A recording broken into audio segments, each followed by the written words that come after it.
Bom dia, bom dia a todos. Norberto Pinto, bem-vindos ao nosso webinar de cibersegurança com o Pedro Pires da Fujitsu. Bom dia, Pedro, e obrigado por partilhares os teus conhecimentos connosco. Bom dia.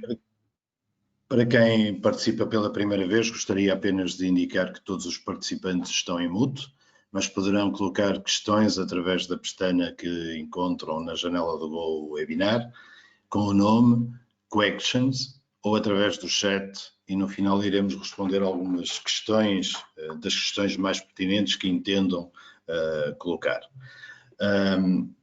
Esta é uma sessão que se pretende também interativa convosco, portanto, não se inibam de colocar todas as questões que achem que são pertinentes. A Infos é uma empresa com mais de 30 anos em desenvolver soluções de gestão para empresas e, da forma a acompanhar e suportar todas as necessidades, temos vindo a desenvolver parcerias com líderes de mercado como a Fujitsu para fornecer soluções de segurança e engenharia de sistemas. Conforme sabemos, a cibersegurança é uma prioridade para todas as empresas, quer mundial, e o contexto de negócios atual, com tanta gente a aceder à informação crítica remotamente, torna-se ainda mais crucial. Assim como ter trabalho remoto sem comprometer a cibersegurança e avaliar a segurança ofensiva. São estas as questões que vão ser respondidas neste webinar, pois o Pedro é um especialista no tema. Desde 2017, o Pedro exerce funções como responsável na área de Enterprise and Cybersecurity da Fujitsu, com um vasto e largo percurso na área de desenvolvimento aplicacional, no setor do retalho e na área da segurança. É responsável com a sua equipa pela implementação de serviços, consultoria e produtos de cibersegurança. Assim, Pedro, passo-te a palavra e mais uma vez, muito obrigado pela tua disponibilidade. Bom dia a todos, muito obrigado. Estão-me a ouvir? Sim? Muito bem. Sim. É um prazer poder estar aqui a falar um pouco sobre um tema que é tão abrangente, tão atual e, de facto, ganhou uma relevância ainda maior nos dias que correm. Ganhou uma relevância ainda maior por duas razões. Uma, porque, de facto, percebeu-se que as empresas não estavam preparadas para este cenário, ninguém estava. E segundo, percebeu-se que a segurança não pode ser o fim de um caminho, a segurança não pode começar no final de um projeto, mas a segurança deverá começar no início, no desenho da solução. Só assim é que nós podemos estar preparados e podemos ter uma segurança que seja compatível com os orçamentos e compatível também com aquilo que é as necessidades reais das empresas. E por isso eu vou falar um pouco aqui de alguns temas que são importantes e de algumas soluções que existem para combater esses problemas ou para tentar minimizar esses problemas. Há pouco eu agradeço o elogio do especialista, mas cada vez que eu vejo e leio e aprendo mais sobre segurança, percebo que é um caminho tão grande. São tantas empresas, tantas soluções, tantos caminhos oferecidos, que é muito difícil encontrar este caminho. E por isso eu vou começar já aqui a apresentação.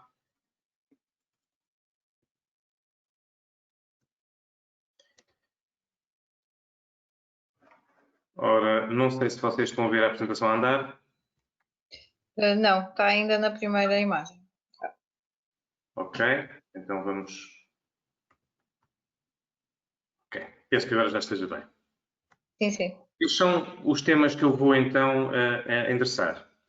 As maiores prioridades durante esta fase da pandemia, o trabalho remoto e a avaliação da segurança ofensiva. Em relação ao que é as maiores prioridades, aquilo que nós temos visto é um aumento muito grande do roubo de credenciais e de acessos para poderem aceder às empresas. Isto é facilitado porque, de facto, as pessoas tiveram que sair dos seus escritórios, tiveram que ir para sítios que não estavam preparados para as receber, com um ecossistema de segurança e, de facto, passou-se a comunicar muito mais por mensagens, por e-mail, por messaging, do que pessoalmente. E, portanto, um e-mail que nós vamos recebendo, nós partimos sempre do pressuposto que é um e-mail verdadeiro, que é um e-mail de alguém que nós conhecemos. Só depois de analisar é que começamos a perceber algumas falhas, alguns problemas nessa comunicação. E não é difícil nós percebermos essas falhas nessa comunicação e impedir que o phishing, ou seja, o passar por comunicações válidas ou de colegas ou de outras entidades que costumam trabalhar connosco, não é difícil nós percebermos alguns padrões que nos permitem encontrar falhas nesse ponto.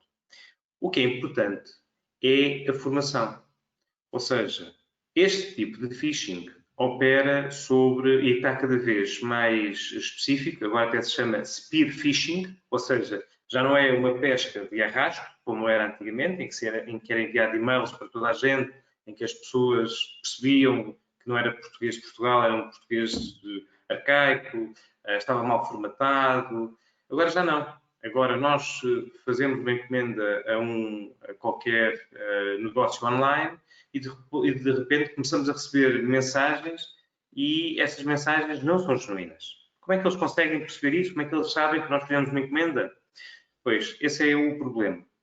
O problema é que isto é um ataque orquestrado, eles têm tempo, não fazem mais nada, e, portanto, aquilo que eles fazem é mensagens, e-mails bem formatados, comunicações que conseguiram roubar vossas noutro site, credenciais que nos conseguiram retirar porque atacaram outro site, perceberam o tipo de comunicação que nós tínhamos e tentam simular, fazem com que esses pedidos sejam, de facto, muito semelhantes àqueles que nós poderíamos receber. Como disse aqui, o último ponto é um ponto que mostra que é relativamente simples nós treinarmos os utilizadores para estarem atentos. Existem soluções e nós, em conjunto com a Infos, podemos também demonstrar isso. Existem soluções que têm como objetivo treinar os utilizadores, fazendo campanhas de e-mails que pareçam fidedignos e quem abrir esses e-mails poderá depois ter, em continuação desta campanha de phishing que é feita por estas ferramentas, ter formação específica para poder perceber aonde é que tem que estar atentos. Isto faz com que as pessoas estejam sempre atentas aos e-mails, não é? Porque nunca sabem quando é que aparece outra campanha. As campanhas também têm que ter um grau, têm que ser aleatórias, não é? Também têm que ser muito diversificadas e estas ferramentas permitem usar vários serviços que existem, que são comuns à maior parte das pessoas, para poder treinar de facto a que isto aconteça. Uma das situações muito interessantes foi uma cliente da área financeira que recebeu um e-mail do seu diretor fora de Portugal para fazer uma transferência, exatamente igual a tantos outros e-mails.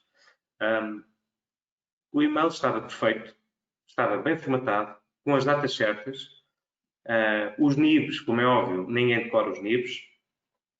Ela só apanhou que veio um problema porque essa pessoa tinha saído da empresa 2 dias antes. Se não fosse este facto, ela não tinha como detectar.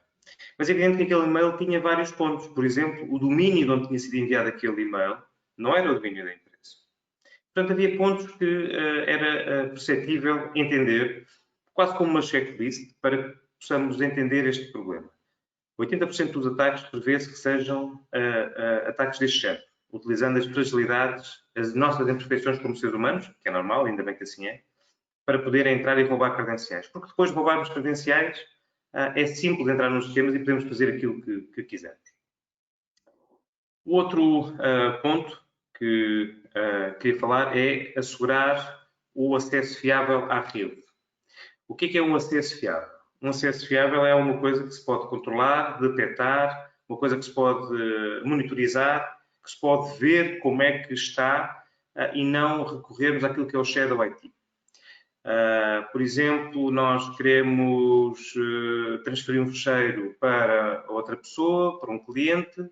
As ferramentas da empresa que nós temos parecem-nos que não funcionam, então vamos usar um sistema paralelo para poder fazer esse envio. Queremos enviar um e-mail, mas o e-mail é barrado por causa do tamanho ou do tipo de extensão, então vamos usar um e-mail pessoal para poder enviar essa informação. É evidente que o equilíbrio, este equilíbrio entre aquilo que é a produtividade e a segurança, porque aumentamos a segurança, baixamos sempre a produtividade, é uma regra da vida. Mas não temos que, aumentando a segurança, diminuir a produtividade ao ponto de ser impraticável trabalhar. E, portanto, as coisas podem coexistir perfeitamente. E há aqui um balanço entre o IT e as equipas e a segurança, de maneira que pessoas, processos e tecnologia trabalhem em conjunto. Mas têm que ser sempre pensados para estes três. Evitar o chamado shadow IT ou aquele IT paralelo, para que não haja depois estes problemas. Basta um passo em falso e é o suficiente para podermos pôr em causa a informação da empresa, a informação que até pode estar debaixo da regulação RGPD e que está depois também debaixo de outras restrições. Também usar modelos de confiança zero, ou seja, só os sistemas que nós conhecemos podem aceder. Em vez de estarmos a tentar ir atrás de quem está dentro da rede e não pode, podemos fazer ao contrário. Existem ferramentas que permitem identificar a qualquer momento quem é que está a ligar à rede. Se quem está a ligar à rede tem permissão para tal, inclusive se o software que existe nesses terminais geridos como os endpoints, os nossos computadores, ou sistemas IoT, ou sistemas até da indústria OT, podemos perceber, ok, este tipo de devices não tem o firmware atualizado, não entra. Este computador tem o sistema atualizado, tem um AV correto, tem credenciais para poder entrar, então pode entrar. Então é o contrário. Ou seja, é repensar o conceito que qualquer dispositivo que entra dentro da nossa rede está seguro. Isso não é verdade. Não é verdade. E, portanto, o que nós devemos ter é alguém que se apresenta à porta da nossa casa, nós temos que saber quem é. Nós não deixamos entrar a pessoa para dentro de casa e depois perguntamos quem ela é. Provavelmente já podemos estar no chão e já nos estão a roubar as coisas de casa. E, portanto, nós temos que ter este modelo de confiança zero. É isso que fazemos na nossa vida. Quando nos batem à porta, é isso que nós fazemos na nossa vida. Nós não confiamos na pessoa. Se alguém nos batesse à porta, eu quero entrar para a sua casa. Quem é que deixava entrar? Eu não deixava, com certeza, não é? A não ser que a conheça. A não ser que a conheça. E convidaria com todo o gosto. Portanto, este modelo de confiança zero é outro das bases que nós podemos implementar dentro de casa. Queria também deixar aqui uma nota que é, já uma das normas basilares é esta. A cibersegurança é a base de tudo. E, portanto, nós, em vez de utilizarmos a cibersegurança no final da cadeia de valor, ou depois de fazermos o projeto todo e já não temos budget, já não temos dinheiro para a segurança e depois não implementamos segurança e expomos a nossa infraestrutura, é fazer ao contrário. Inclusive, é que pode até não ter custos elevados.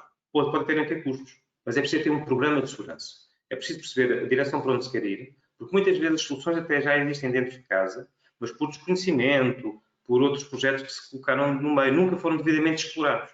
E, portanto, aquilo que é importante, dentro de toda esta apresentação, e que vai ser uma constante, é não tratarmos estes casos como casos isolados e resolvermos estes casos mas é termos um programa de segurança que nos permita, de uma forma tranquila e em termos de budget, nós podemos perceber o que é que vamos fazer agora, o que é que vamos fazer depois, o que é que vamos atacar primeiro, e temos aqui um roadmap que nos permita chegar a um grau de maturidade alto.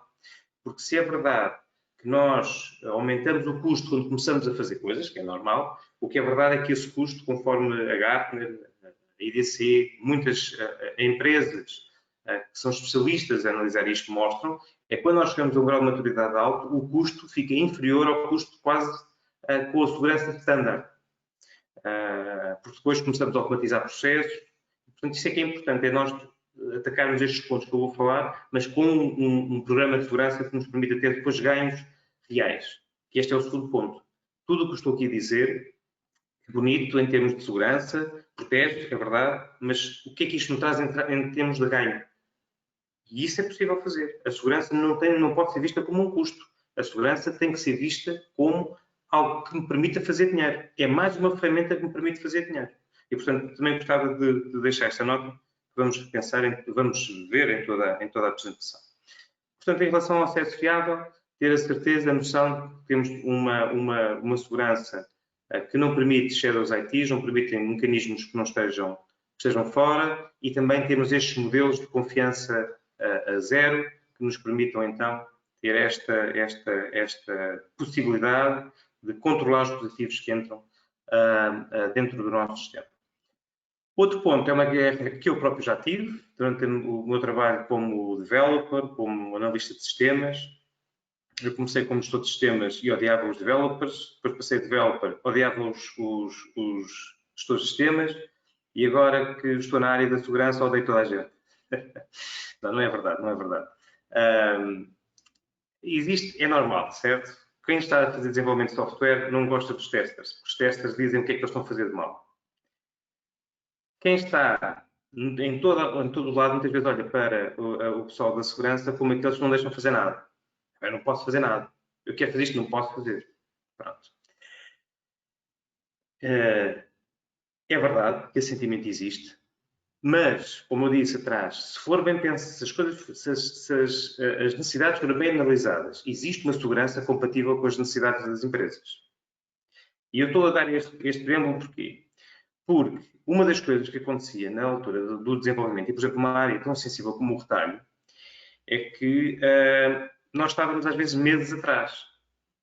Porque um POS tem que trabalhar, pode acontecer tudo à volta. Pode cair o mundo à volta de um ponto de venda. O ponto de venda tem que ter os artigos, depois já não tem clientes, depois já não tem operadores. Mas o POS continua a trabalhar com toda a informação disponível para poder vender. E isto não era muito compatível com a questão dos updates. Manter o sistema atualizado, porque eu meto o update e de repente aquilo rebenta. E, portanto, o medo era tão grande das empresas que mesmo quando nós dizíamos que tínhamos que colocar um patch, o rollout desse patch entre um piloto, um POS, depois um piloto de um POS em várias lojas e por aí fora, e nós vimos clientes com 400 lojas em Portugal, com 1000 lojas à volta do mundo. Isto, de facto, mostra que demorava muito tempo. Aquilo que nós, em termos de segurança, e de facto foi até para mim um crescimento, porque mostra-nos de facto que não há o patch perfeito, é que o perigo de nós não termos estes sistemas atualizados, neste momento, é muito grande. Porquê? As empresas encontram uma vulnerabilidade e explicam a vulnerabilidade que têm. A partir deste momento, todos os hackers começam a fazer uma coisa, começam a escrever código específico para aquela vulnerabilidade que foi publicamente mostrada. É evidente que isto é público quando depois as companhias também já têm o patch. Não é sempre assim. Existem outras empresas que detectam a vulnerabilidade e publicam-na e fica disponível para toda a gente. Este exemplo que eu tenho aqui, houve uma vulnerabilidade detectada, foi disponibilizada 2 meses antes dos ataques recentes e 2 meses foi o tempo que eles precisaram para poder criar um ataque e verem o que é que caía, quem é que ainda não tinha atualizado. E muitas empresas não tinham atualizado.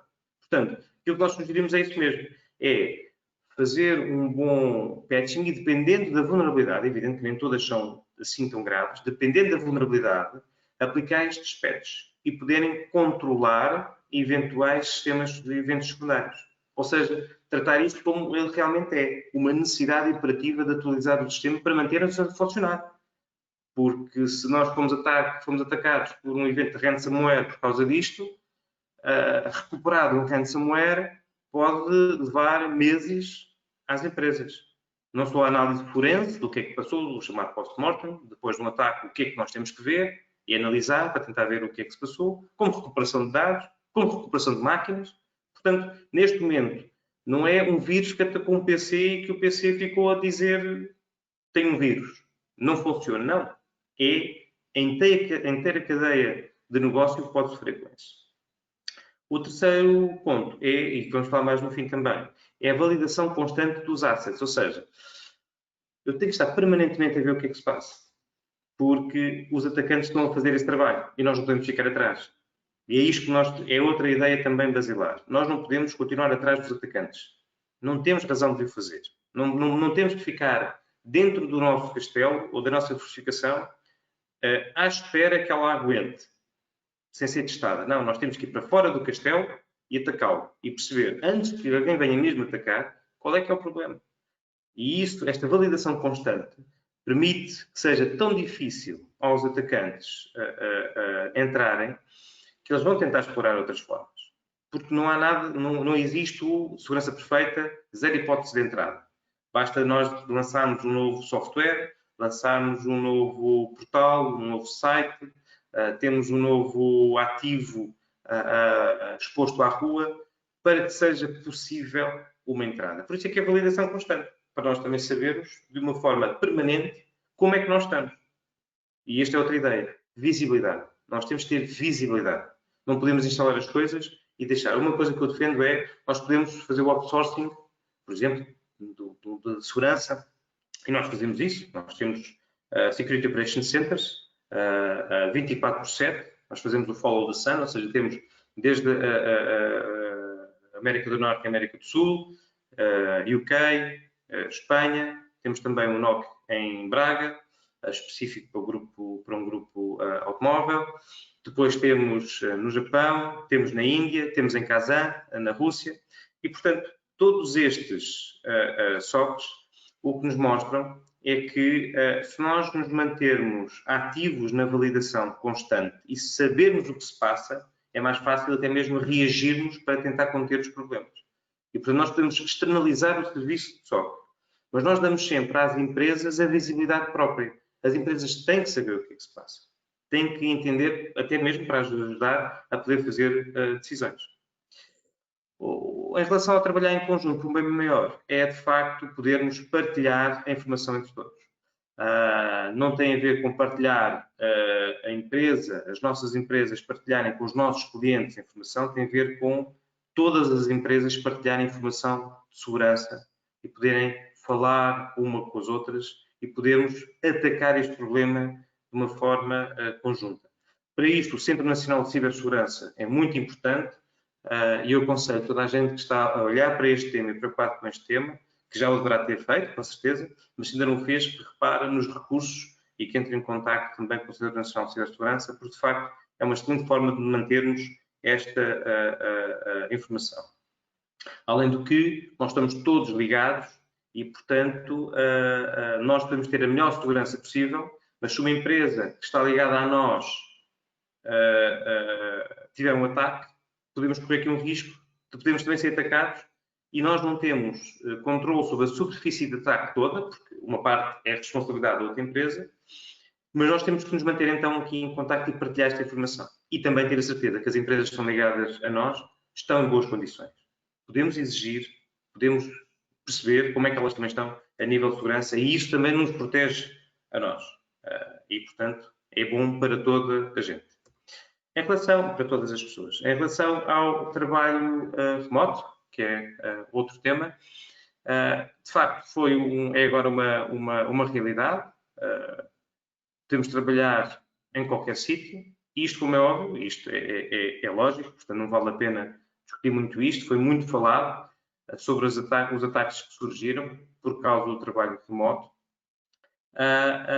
Mas o que se passa é que agora a informação confidencial importante da empresa anda na internet. E como é que ela anda? Como é que nós podemos analisar e ver? Bem, essas são algumas das coisas que têm que mudar. A partir deste momento, como nós vimos, pode acontecer outra vez, a segurança tem que ter duas características. Tem que ter elasticidade, ou seja, tem que ser elástica e tem que ser resiliente. Nós não podemos perder a resiliência da segurança, mas temos que ganhar uma coisa que é a elasticidade. E, portanto, de repente mandamos 300 pessoas para casa, 50 pessoas, 10 pessoas para casa, e depois elas voltam, e depois vão outras. Como é que nós vamos gerir isto? E, portanto, é uma das coisas que é uma pergunta. Quais são os riscos que é preciso ter em conta? E, portanto, também podemos fazer esse trabalho com os nossos clientes, em conjunto, para demonstrar e para tentar perceber quais são algumas das coisas que podemos fazer. Uma delas é a capacidade. Uma das formas das empresas poderem ser acedidas remotamente é por VPNs. Não é a única. Existem empresas que permitem também um acesso seguro sem o recurso de VPNs e, portanto, temos várias opções à escolha e podemos apresentar essas opções aos nossos clientes. Mas, por exemplo, em relação a VPNs, existem umas licenças, existem fornecedores deste tipo de serviço que disponibilizam licenças ICE, que é In Case of Emergency. Por exemplo, um dos exemplos não é licenças que permitem ser usadas durante 8 semanas e são, digamos, como VPNs pré-pagas. Eu pago este valor e posso usar para sempre, até 8 semanas. E, portanto, se eu precisar agora de colocar pessoas em casa durante 3 ou 4 semanas, então vamos consumir esse valor. E depois elas voltam, ainda ficamos com o valor restante. Em vez de estarmos a pagar licenças de VPN e não estarmos a utilizar. E, portanto, em vez de estarmos a instalar, desinstalar, pedir e depois ficarmos com as licenças paradas, existe este tipo de licenças. O outro é também manter a largura de banda e sistemas que permitam a encriptação de informação, para estar preparadas para qualquer pico de procura. E também, para quem tem aplicações cloud, pensar no CASB, o Cloud Access Security Broker, como algo para poder proteger este tráfego. E como diz aqui, aproveitar as funções que já estão disponíveis, muitas vezes nos cloud providers. O terceiro ponto, dispositivos não seguros, o tradicional Bring Your Own Device, o BYOD, é verdade, ou seja, é normal, nós até já temos dentro dos nossos telefones muitas vezes o e-mail corporativo, acesso a alguns recursos, mas para evitar a tal Shadow IT, para evitar que nós não controlamos esses devices, também é preciso saber, ter a certeza que esses devices estão em condições. Estão com o firmware certo, o sistema certo, nivelado, que não há falhas de segurança que possam expor a comunicação da empresa. Isso que é visibilidade, mais uma vez, visibilidade e controle sobre tudo o que está a ligar à rede. E isto no mundo do teletrabalho é ainda mais importante. E o último dos 2 pontos, a monitorização e a visibilidade, significa que nós temos que estar também a absorver, e existem serviços que permitem fazer isto, permitem absorver as atualizações que estão a acontecer, as vulnerabilidades que foram detectadas, os patches que estão disponíveis e verificar no parque instalado se esses patches estão ou não estão implementados. Portanto, e assim conseguimos ver, ok, saiu um patch para os devices, na minha rede não tenho nenhum destes, tudo bem. Amanhã sai outro, este patch interfere com 20% da minha rede. 20% de superfície de ataque exposta é um valor considerável. Portanto, o que é que eu vou fazer em relação a isto? E para fazer isto eu preciso ter visibilidade. E preciso ter controle. Porque se eu não conseguir controlar esses devices, eventualmente vou ter mesmo que os desligar da rede. Outro ponto é o análise de comportamento de utilização. Existe uma coisa que é o WEBA, que é basicamente User Behavior, que é uma coisa que era fácil de fazer nos escritórios e, por exemplo, se eu entrar às 10 da noite ou 11 da noite com o meu login, se eu tiver a aceder e a copiar dados da empresa para o meu computador de uma forma que é suspeita, isso era fácil de fazer no escritório. As pessoas vão para casa, há crianças, há responsabilidades, há um horário mais alargado, as coisas vão andando, há também elasticidade e possibilidade de andarmos com coisas e, portanto, para trás e para a frente, temos horários, e, portanto, a análise do comportamento de utilização mudou. Portanto, o padrão que nós tínhamos mudou. E uma das coisas que é preciso perceber é que nós não podemos restringir os padrões de acesso. Nós não podemos estar a pedir às pessoas para gerirem tudo o que estão a gerir em casa e depois dizer, mas só podes fazer isto das 9 às 6. Se fizeres isto antes das 9 ou depois das 6, vais ser considerado um perigo e não podes fazer. Portanto, é preciso pensar e encontrar novas formas de monitorizar esses comportamentos que possam então compensar as situações que possam parecer a informação de vítima. Um dos grandes problemas que houve foi, de facto, uma pessoa que saiu da empresa e antes de sair da empresa fez o download de toda a informação. Eles não tinham nenhum sistema web, nenhum sistema que os protegesse disso, nem sequer perceberam, só depois, com uma análise forense que lhes demorou muito mais que lhe custava a ferramenta, é que conseguiram perceber então o que é que se tinha passado. Isto é outro dos pontos. Muitas vezes as empresas investem em segurança depois de serem atacadas e, portanto, não é o dobro do custo. Às vezes são 5 ou 6 vezes o custo, porque tem o custo da intrusão e da repercussão que essa intrusão teve, e depois tem também o custo de comprar as ferramentas. E por isso, o trabalhar na antecipação, de uma forma inteligente e de uma forma concertada, com um bom plano de segurança, é essencial para podermos pensar, e não precisamos fazer tudo ao mesmo tempo. Não temos que fazer isto tudo ao mesmo tempo. Temos é que perceber o que é importante, o que é que existe como boa prática, que pode ser colocado como boa prática, que ferramentas é que temos que comprar, e é esse trabalho também que nós, como empresa, fazemos para tentar encontrar a segurança adequada. Fazemos uma coisa que nós gostamos muito, que é co-criação. Trabalhar com os nossos clientes e perceber como é que podemos co-criar a solução que lhes sirva. Somos completamente agnósticos, mas existem, de facto, boas soluções, e essas soluções têm que ser apresentadas e mostradas para que depois quem toma a decisão possa entender aquilo que é o mais importante. O último ponto é a avaliação de segurança ofensiva. Não sei se apareceu-me aqui uma mensagem no ecrã sobre a partilha que tinha parado, mas penso que está bem. Muito bem. Não, está tudo ok, está tudo ok. Ok. Portanto, o último ponto que eu vou falar, a avaliação de segurança ofensiva, que é, se eu quiser ilustrar desta forma, é um bocadinho como, em vez de nós estarmos do nosso lado, da nossa barreira, do nosso castelo, a nos defender de ataques que vêm, aquilo que nós tentamos fazer é, passamos a atacar, não quem nos ataca, porque isso existe a lei e existem outras pessoas para o fazer, não vamos atrás dos nossos atacantes, por muita vontade que isso nos pudesse dar, não é isso que estamos aqui a falar, estamos a falar de atacarmos a nós mesmos, fazermos hunting, caça para detectar e isolar as ameaças que estão dentro da nossa infraestrutura. E isto é um trabalho meticuloso, é um trabalho cirúrgico, tem vários nomes, fala-se, por exemplo, do Red Team, Blue Team, ou seja, é contratado um serviço de uma empresa que faz de hacker, que é o Red Team, e do lado da empresa existe a equipa de resposta a incidentes, a equipa que analisa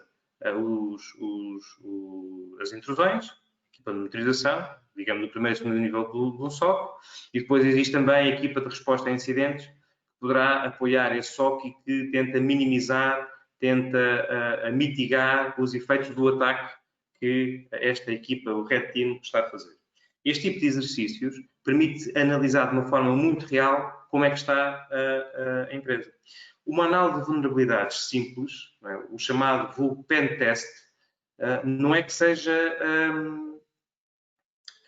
inócuo, não é, tem as suas valências, mas não tira uma coisa que existe neste mundo, que é a criatividade.